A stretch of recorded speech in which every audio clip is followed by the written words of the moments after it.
It's another episode of the Capes and Tights podcast right here at capesandtights.com. I'm your host, Justin Soderberg. Before we get started, make sure you follow us on Instagram, Facebook, Twitter. Subscribe, rate, review, all those things on Spotify and Apple. 5 stars, please. As well as visit capesandtights.com for a bunch more stuff, including reviews, previews, yada, yada, yada, yada, yada.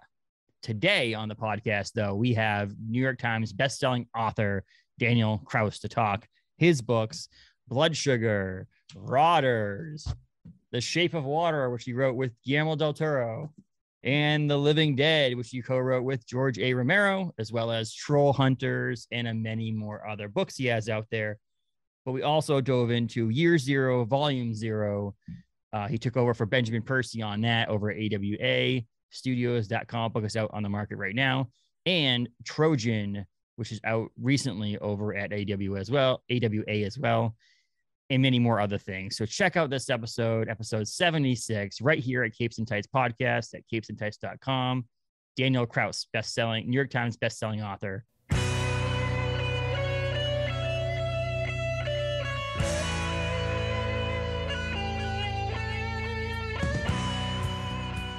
Welcome, Daniel. How are you? Great. How you doing? I'm doing wonderful. New year, right? 2023 is going to be amazing.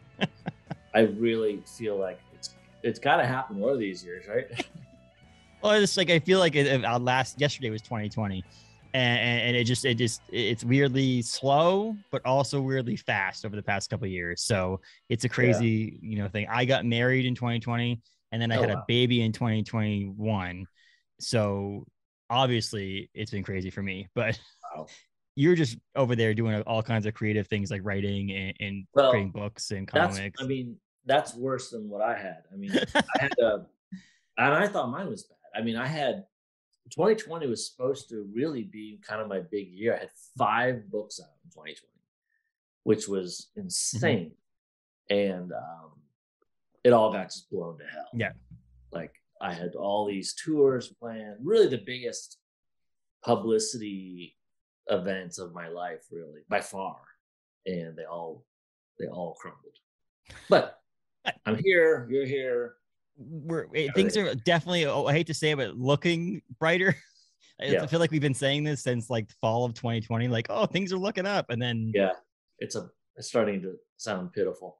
Yes. Well, it's giving you some stuff to write about in the future, right? It's giving you some premise of these horror or zombie style things. I was able to read Trojan recently, which is I was saying when I was writing my notes down, I tend to read comics in bed before I go to bed, and I will just recommendation to anybody who hasn't read Trojan yet. Don't do that. It is very it's dark, it's gritty, and it might give you nightmares in that sense. So I recommend reading it, but before bed's probably not the best idea. What do you think? Yeah, Trojan's pretty tough. Yeah. But I wanted to get into how, just so in case our listeners don't know Daniel, you as a person, how'd you get into writing? I would say writing first, and then maybe how it got into adapting into going into comic books in that sense. Well, how far do you want to go back? It doesn't matter to me. However you want to do this story. We could go back to like 4 years old, or we could go back to first book type of thing. All right, we'll go way back. Yeah, there you go. I'll give you the short version, but really I started writing when I was probably in first grade. Okay. And I had a friend in my neighborhood, and I think he did it first. He was like writing stories. We drew monsters. Like we draw these pictures of these monsters and we name them. And then eventually I think we wanted them to do something. So we started writing these stories. The monsters would sort of fight each other in kind of the Godzilla way. And then I just kept writing. And by the time I was in middle school, I think I was writing certainly novella length things, if not novels. And then in high school I was definitely writing, I wrote a couple of novels in high school. And then kind of strayed from it for a little while, and then got back to it and published my first novel in 2009, maybe. I think that's right. And then since then have really just been on a tear. Published, it's close to 20 books now. And it's just like it has been the best decision of my life was going back to writing, which was really my first love from way, way back. And I know that's true because there's nothing I'd rather do. And I really mean it. Like, I don't go on vacations. Like I'm sometimes compelled to go on a vacation by my partner, but that's only once every few years. And my druthers would be to write every single day. In the last few years, I again have been compelled to take off Sundays. That's still a struggle, although I'm getting better at it. But I really am someone who just wants to write all day, every day. It's the most fun thing I do every day. So I'm kind of obsessed with it. It's funny, actually. Hold on one second. I have 3 books, or I have multiple of your books, but I grabbed 3. I just thought about this as you were saying, 20 books and writing and stuff like that. What goes into the size? I never asked that question to any other author. What goes into the size and format of a book? Yeah. Is there, like, because obviously Shape of Water is this size, but then you obviously have Rotters and Blood Sugar these size. What goes into that? Well, it's an interesting question not many people ask about, is because I've got giant books. The Living Dead is, I don't know, 600 pages. Yeah. I've got one called Zebulon, a 2-volume series called Zebulon Finch, and the second one I think is 800 some pages. So I do write these giant epics, but then Blood Sugar is about as short as a book can be and still be called a book. So part of what I try to do in my writing, and this is an absolute constant, is to keep waking myself up by trying different things. And so that's how I end up, and this is not good for business, but end up in different genres and subgenres and constantly changing it up and changing up my voice. And part of that is changing up the format. And sometimes the format is just style things, like first person versus second person or third person, ways of framing it. What are the chapter and section structures? Blood Sugar is an interesting example because that one I gave myself a new challenge of, I was only going to use certain kind of punctuation marks throughout. So I'm always giving myself these new kind of mini challenges. And sometimes part of that is size. Like I'm going to write something truly epic, or I'm going to write something that's as terse and as short as I can make it. And that's how you end up with me trying new mediums like comic books, because the most important thing is to just not let myself slide into repetition. And so I'm always pushing myself to run up against and creating new problems for myself. It's also why I collaborate. I want to create problems. The more problems I create, the more creative I have to be in solving them. I think that it obviously can be difficult. There's this podcast I was listening to recently about how it's been a little bit more difficult for some of these comic book store owners to describe a comic book to someone because they're kind of like don't fit into these specific genres or styles. But in the same sense, like I read way more comic books in my life than I do actual novels. Sure. But I feel like there's been times where I've read a comic book from someone not realizing they also had written novels, which has then led me to actually read the novels. Adam Caesar's a new current one. I had read Dead Mall and not realizing that he'd actually written a couple of books called like Cloud in the Cornfield and all that stuff. And so like one of those things that helped me pick up and buy other things, I would put you into that category with some of these books. And so that I can understand how it can become somewhat difficult for your editors and marketing and things like that. But I also feel like it helps broaden the number of audience members you have reading or picking up your books. Yeah, I mean, that's sort of the hopeful benefit to it. Like the reason I do it is more kind of me focused in the sense that I want to keep fresh and I want to keep trying new things. And then sort of you hope in the background that helps expand your reach. And I hear from the comic book editors I work with now that, they always are having novelists try their hand at comic books, and a lot of them just fall flat. Like a lot of it, in the same way that a lot of comic book artists or writers will try a novel and they'll never finish a novel. It's relatively rare for someone to be able to go back and forth fluently. So I feel lucky in that sense that it's worked out. I found it a very natural transition.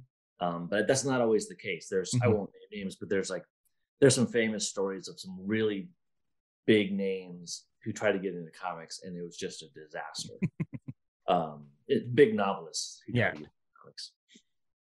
And you have obviously you mentioned The Living Dead, which I have right here, which I've been, and I hate to say this because of who the co-author on this book is, but I've been a big Walking Dead fan for a while. Mm-hmm. And so zombies, that's how I got my first start into zombies. And I think it's just, I'm 36 years old, and I think it might just be age and generational thing. But it made me, expand my horizons on zombies, and getting into these things, watching a little bit more zombie movies and stuff.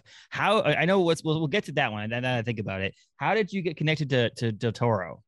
Let's get into that first. I want to talk about collaborations, what I'm trying to get at here, but let's talk about Del Toro first. Yeah. I mean, as a starting point, as I said, I would have predicted me actually the last person to do collaborations. Like the main reason I like writing is I love working alone, really. Mm-hmm. I love sitting here up in this computer, in this room, in front of this computer that I'm sitting in right now. It is my happiest place in the world. And part of that is that I can just silo off and not stop. I'm definitely a major introvert in that way.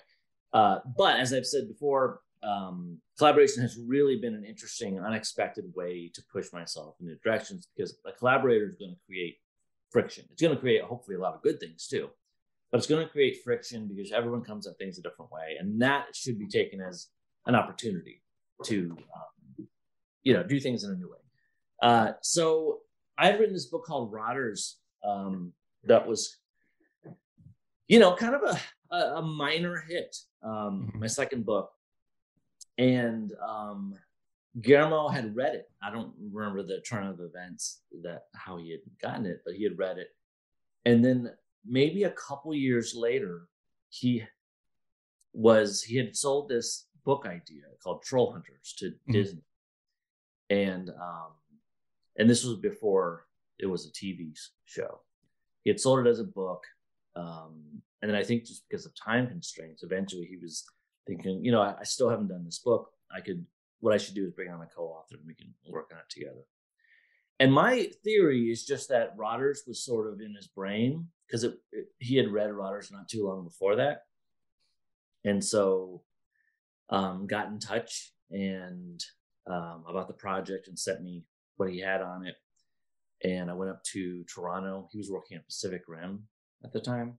And we got together and talked about the book and got on well, and kind of tossed some ideas around. That was the same kind of famous breakfast where I introduced the idea of Shape of Water. And so, we did Troll Hunters and we had a great time. Troll Hunters is an important book for me in the sense that not so much what the content of the book is, but that was right before I worked on Troll Hunters. Was really the low point of my career. I'd put out my third novel, Scholar, or at least had finished it, and really was at the closest point I've ever been to throwing in the towel. Scholar was just really difficult book to write on a lot of fronts, and it had dragged me down, and I was just tired and worn out. And I've been writing these extremely bleak books, and then Troll Hunters kind of pranced along into my life. It was so more upbeat and optimistic than anything else I had done. It sort of pumped life back into my corpse in a way. Like it was the right book right when I needed it. And I think it powered the rest of my career in that sense. It woke me up and gave me the biggest thing I took from Guillermo was that it was okay to give my characters hope and to let them succeed sometimes. So that's how we met. That's how we started working on Troll Hunters, and then that led naturally to Shape of Water. And those are our two projects. And it's just crazy when you look at your if you give yourself your bio of sorts, you now have collaborations with Guillermo del Toro, and then now with George Romero. I mean, it must be somewhat of a kicking yourself like kind of thing where you get to like two legendary creators are now connected to your name in a sense too. That must be pretty crazy. Yeah, it's been a wild ride. I mean, particularly with Romero, he was really my idol growing up. Night of the Living Dead was the first film I recall seeing, although I'm sure I saw some kids entertainment before that. But I really, that's the movie that brought me up in a way, and I was just a fanatic, a Romero fanatic. His films taught me not just about like horror, but just about art and metaphor and all those things. My origin story is really Night of the Living Dead and Twilight Zone as a 5-year-old, like really, really early. So I wouldn't exist without Romero. And so to be a part of the work that sort of is the end of his zombie stories is incredible. Because that's the work that started my story. So it's that particularly the projects I've done with posthumously, with Romero, because this was a novel he had not finished. Still to this day, that's the thing that I can't really get over, that I've been involved with, the thing that kicked off my whole interest in arts. It's funny how you mentioned that too, because I recorded an episode with David Boer earlier, and he had mentioned that one of the things that really got him into comic books was Lock and Key from Joe Hill. And then one of his first comic book projects he ever did was Rain, which was a novella adaptation for comic book by Joe Hill. And it was kind of funny how like his early-ish, love for it, he ended up being able to work with that person as well. And obviously this was, after George Romero had passed away, but like getting your name and being able to do a book with him is pretty crazy in that sense, having Night of the Living Dead being one of your first movies. It's pretty crazy. It is amazing. It's like one of those, for me or for the other writer you mentioned. I mean, it's like I wouldn't even call them bucket list items, because they were too ridiculous to even be on the list.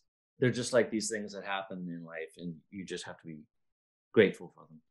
I mean, things happen in a weird way, and I feel like I work, one of my my main job is I'm a creative director for a brewery, and we have such a collaborative thing in life. Like it's just like we do beer collaborations together, we do events together, things like that.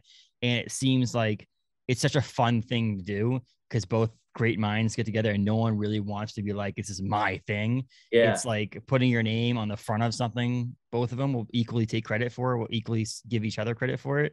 And that's something that I do see in a lot of these books that you do a collaboration with, is that it's like you both worked on these things together. It's not like your name is just attached to it. Like you both give you guys equal credit for what you have put into these things. It's really cool. What I want to know, so I was reading this again.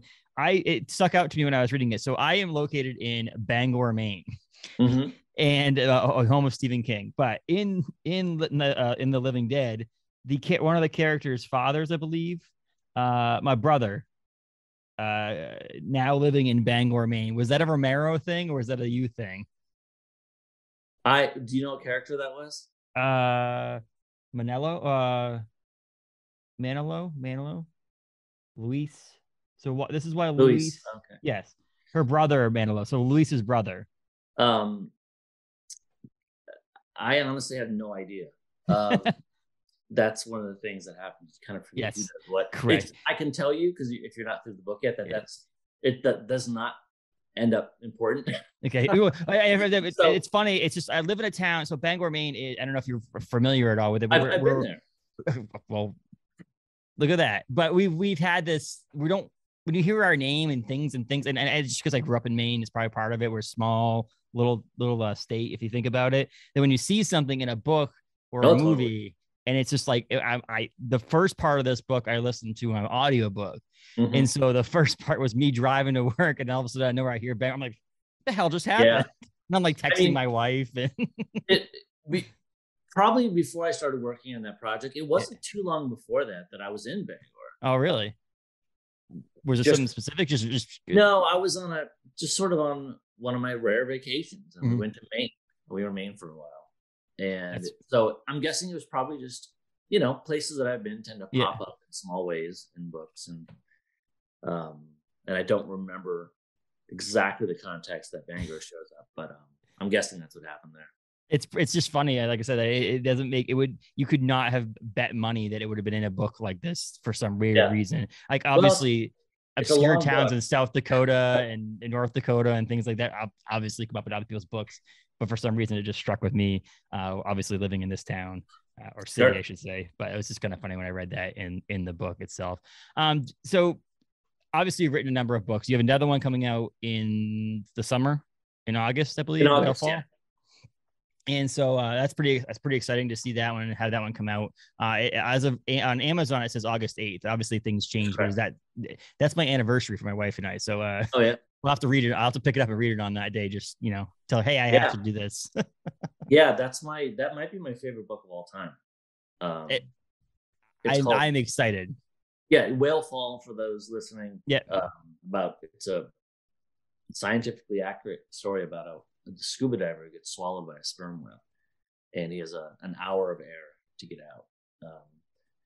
And it's just, I think the reason I feel so free to say that I think the book is really good is that so much of it didn't come from me. Like, I worked with these whale experts for months, just trying to understand whales and how they worked and the biology, and they came up with so many cool ideas. Like, I would pose problems to them. It's like, all right, you're in a whale, you've got this and this and this with you. What's one way you may try to get out? And we would just sort of brainstorm, and they'd come up with these great ideas. And so it's something no non-scientist on their own could ever come up with, the stuff that happens in here. It's truly unlike anything I think anyone's ever read. I'm really excited about it. It's funny. I feel like some of the best things I've ever heard or read from anybody or seen from some people is including the actual official people from that idea. Like my wife and I used to be Big Bang Theory fans, and like them having actual like doctors and scientists on staff basically to make sure that the math they were saying was actually accurate, so that people wouldn't be like questioning their math on the show. And so that'd be a good thing to have this, like, no, this is scientifically accurate. I've actually talked to people who work with whales. Yeah, I mean, I always do a ton of research. Yeah, this was the first book really where almost all my research was first person. Like, I was reading a lot of books about whales and biology, but most of my research was phone calls and Zooms with these whale experts and, looking at diagrams together, and just lots and lots of interviews. Because I was starting from zero. I'm not a science guy. I'm certainly not a whale biologist. You weren't a huge whale fan. That's why you decided to go. No, I didn't know anything about anything. So it was really neat to start from scratch there, and then just start to build up over a series of long interviews, just an understanding of what was possible, what wasn't possible, and how you would get there. It's really one of those situations where it's almost like a closed room type of story, where most of it's from the whale's stomach, and what do you do to get out of a whale? What are the ways you might try, just based on the stuff that's already in the whale's stomach? It's pretty cool. That's pretty cool. That is really awesome. So obviously you're written some novels, 20 or so, and you now have done a number of comic books as well too. Did you get the work on Year Zero, the prequel to Benjamin Percy's things, after the Night of the Living or the Living Dead came out and they wanted you to do something for zombies, or was that not exactly connected at all? Was it really? Exactly right. I think Axel from AWA, he had read The Living Dead. Whether or not he read The Autumnal, the only comic I had done at that point, I can't remember, but he had read The Living Dead. And so when Ben Percy was more or less stepping down from Year Zero, he just called me, and he was like, this is the situation. And I hadn't read Year Zero, and I was very dubious, honestly, because I didn't really anticipate ever going back to zombies, much less right away. But I read, he sent me both volumes that Ben did, and I just really liked them. I just thought they were really great and smart, and I loved how clean they were. Like, he didn't try to intertwine the stories. It just, the outline for it, the sort of schemata for how to construct the stories, was so simple and appealing to me. And really, the only thing I didn't do in The Living Dead, which does about everything you can do in zombies. The one thing I didn't do is it's very America focused. Yeah. And this did allow me to do the one thing I hadn't done, which is go international with it. So I decided to do it, and really just hit it on a stride. Like, wrote the whole thing in like, I don't know, 3 weeks. Like, just like blasted it out. Just things were just rocking. Of course, I did, a bunch of research first on Russian police and North Korea and all these kind of hospitals. So I tend to not, when I say, I wrote this thing in 2 weeks, I tend to not add in the fact that I did all the research first. But yeah, it was great. It was really, really fun to do. And I really like how it turned out. I'm a big fan of. Just today, I saw final pages. Oh, really? Of five? Of number 5? Yeah. The last pages of issue 5. Yeah, issue 5. It's one of those funny things too. When I first heard the announcement for it, I was like, can you be any more confusing in a sense that it's called Year Zero, but it's also Volume 0? And it was like, oh, it's a prequel. I understand this. And then when I read Volumes 1 and 2, I love the 4 point of views that aren't connected. I think that's it's almost like 4, if you equate it to a zombie TV show of sorts, it's like 4 different versions of the same TV show and at the same time, but not connected to each other. And you get the point of views from all over the place without having to dive too deep into having an entire series off of this one person who's based in a hospital or this one person's based somewhere else. That whole like 4 point of views, and it kind of like, I don't know, mixes things up. And you get I know. There's something about the template that's really appealing. I think it's just that kind of, there's a certain genius to that kind of simplicity, really. And that's what drew me in. It was really the format of the intercutting of the 4 stories that was so intriguing to me. And in Volume 0, are you now, obviously you don't want to give too much away. You might not be able to say anything, but are you done with this Year Zero now at AWA, or is there going to be a Volume 3? Honestly, I don't know. Okay. I don't know what the future is yet. Okay. I think we're still really, the final like inks have just been turned in for Volume 5. So we're still like making the first 5 books right now. So I don't actually know. Okay. Oh yeah, it's number 3 comes out January 25th. So we're still, we're still on this. We'll see. I'm not discounting it. I mean, we'll see where we're all at. But it's out there. And then obviously I mentioned it off the top, you released Trojan recently over at AWA as well. How did this get started? How did you get on this one? Well, like I said, I wrote Year Zero very quickly. Yes. And I mean, it sounds goofy to say, but actually just really loved it. Like, he called me, right away. Cause I work like, I write comics like I write novels. Like, I don't write as we go. I write them all up front. Okay. Deliver all the scripts at once. Instead of, I think most people write 1 issue, and while that issue is being drawn, they write issue 2. I upload everything at once. So I have full control of the whole series from front to back. And don't turn in issue 1 until I have the final issue done as well. So he read it all at once, called me up, and was like, I just love this.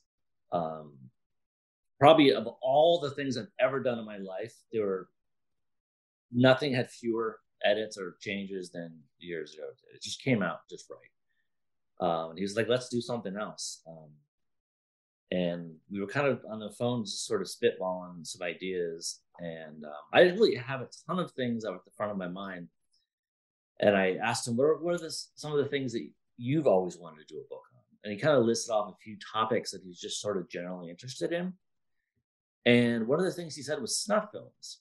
And I stopped him right there because I had been trying to crack this novel of mine for, I've been planning to write a novel about a snuff film for at least a decade. And I've taken notes on it for years, and I've never been able to quite crack it, figure out how to do it. And so I said, well, listen, that's something we're both really interested in. Let me think about that. And within like 20 minutes of that conversation, I had it. Even though it had bedeviled me for 10 years, I had always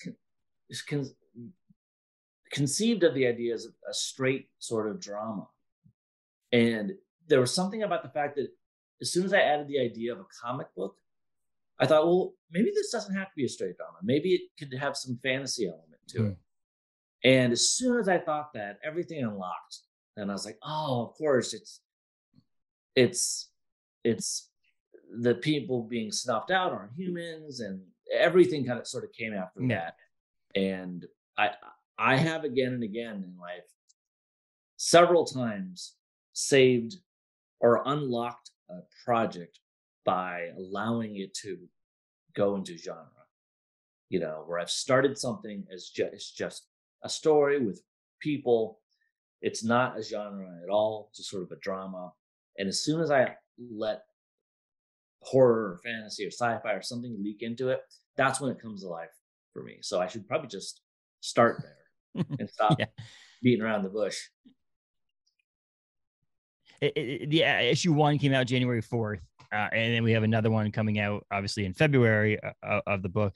I realized that Lacey's work is unbelievable as artwork, too. The partnership there you have is amazing. I realized as I was rereading last night, issue 1 again, the first 5 or 6 pages. Have you ever seen or played I say older, probably 15 years ago, Max Payne, the video game?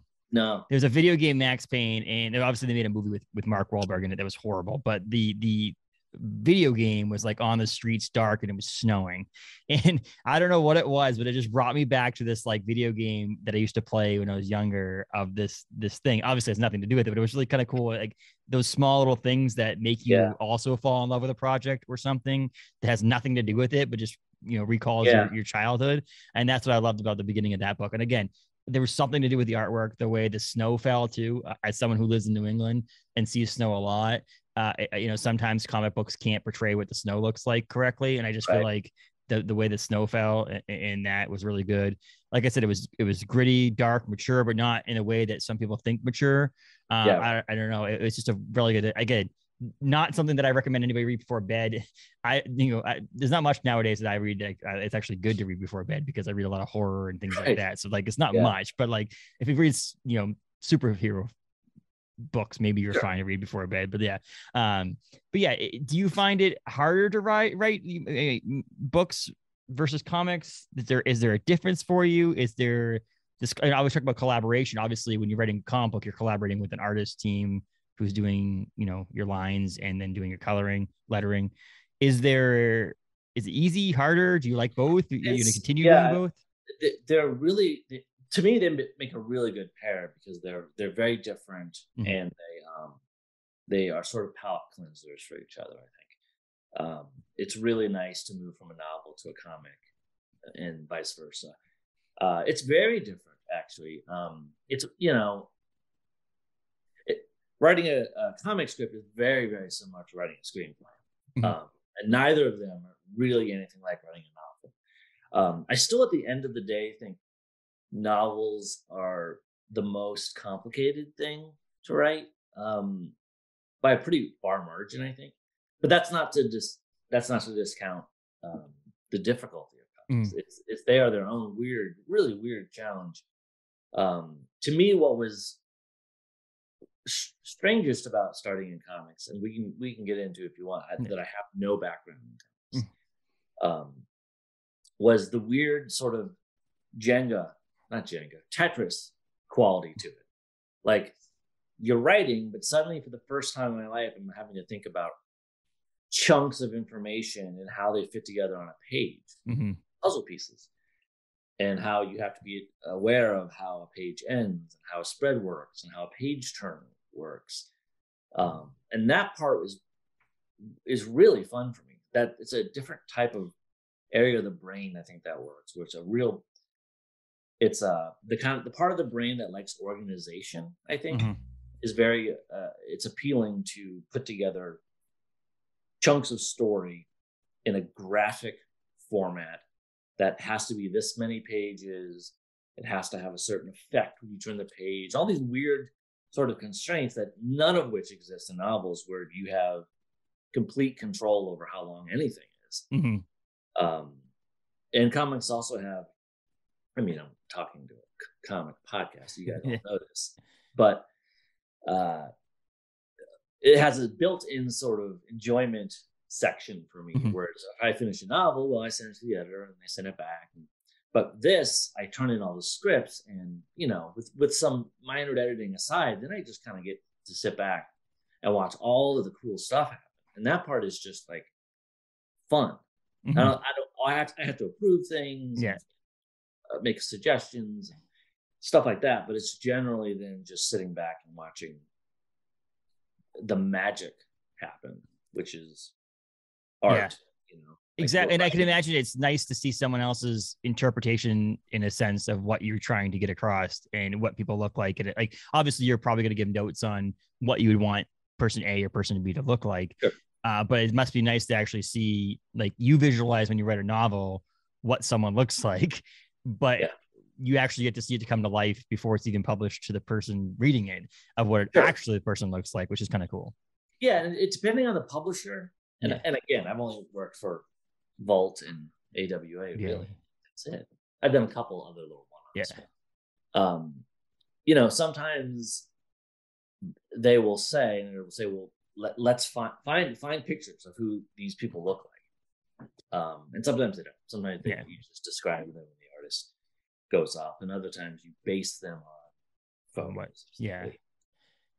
I will say on this side of the publishing side of it, Vault and AWA are really good people to work with on our side of like they just communicate well, and they give it advanced copies to have us read and stuff like that. So the good companies to work with on that side of things. Yeah. I've enjoyed working with both of them. Yes. So they're really good people in that sense too. But so are you going to continue doing comic books? You think you're going to do some more? Obviously you're working on some right now, but I'm just saying definitely. Like it's right now. I actually have a Vault comic coming out right now called The Cemeterians. It's part of something called Double Feature they're doing. Okay. It's like 2 horror series in one. So the second issue, it's a 4-issue series. Second issue is just about to come out. So it's under I think you would order it under something called Nightfall Double Feature. Yes. Within it is The Cemeterians and then another comic called Denizen. And they're long, so even though there's 4 issues, it's the equivalent of like 6 issues. They're big. They're big issues. Yeah, I see this. $9.99. Yeah. So I have that coming out now. I have a graphic novel that has not been announced yet. That is completely written and art has begun. I'm looking over to my right here because that's where my list of projects is. Yes, and I have a couple kind of like single story things I'm doing, and then a sort of my next big comic thing, which I haven't sent out yet, which is something I don't even have published yet. I haven't shown it yet. Yeah, that's awesome. Yes. You keep busy, I tell you that much. And I said I enjoy your books, and I enjoy what you've done so far in comic books. So it is nice to see that you're going to do both. Still looking forward to that. Are you going to do a big tour for your new book coming out for Whalefall? I think so. Yeah. That's the plan. That was the plan with Living Dead. Of course, didn't happen. But I want to. I would like to tour museums or aquariums with it, and do events with like whale experts. Something so based on biology. But I hope to, And then when I'm in the various cities, I can stop by the comic shops and sign whatever they have and all that stuff. I will tell you, our local bookstore in downtown Bangor would be very happy if you decided to make Bangor a stop for Whalefall Tour. Just letting you know, he listens to the podcast. So he's been a guest on here.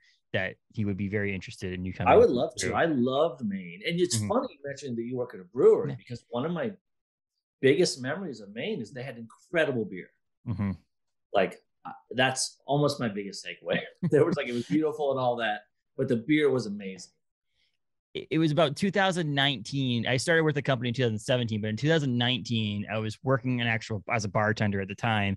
And I was standing behind the bar and I was talking to someone. It was the first time I had that switch that summer of people coming to Maine for Bar Harbor, the ocean, the mountains and things like that, hiking, fishing, to people saying to themselves, we're here on a brewery tour. And it was like that switch in that 2019 time where it was like, oh my gosh, people are actually vacationing to my state to drink beer. It's such a weird thing. Even though I work in the industry, it was a weird thing to see that. And so it's pretty cool. And I enjoy the art and science behind beer, but I also am lucky enough to be able to draw and create the beer labels. So the art That's part awesome. of it, it's just I really mean, that's cool not industry. why I went to Maine, but it might be why I go back. And we go back. It was Well, so we make it a big trip. We got LCSs here, and we've got bookshops, and we've got nature, and we've got beer. So look at that. There's a reason why I you would need to come love back.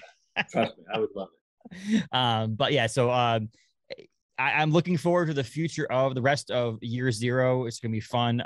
Zombies are also always, they're hot right now in a sense, and I like how the book is turning out. I love what Benjamin Percy was able to start, technically, and then he went back and did the whole Star Wars thing where he went back and started and growing on his from the beginning with the volume 0, the prequel on that. So issue 3 comes out into this month. Trojan just released issue 1 over there at AWA. Issue 2 comes out in February. Yep. You obviously got Whale Fall coming out August 8th, or right around that time in 2023. And you just mentioned it was a Nightfall, has that double feature. Yes. On Vault. Yes. So that issue 2's. I just got my copy of issue 2, which means it's imminent here. Yes, that means it's coming up here pretty quickly. And then obviously all your backlog of books are available out there. I highly recommend anybody read The Living Dead. The way that's set up as well. The work you did with George Romero is excellent, and I'm excited for that.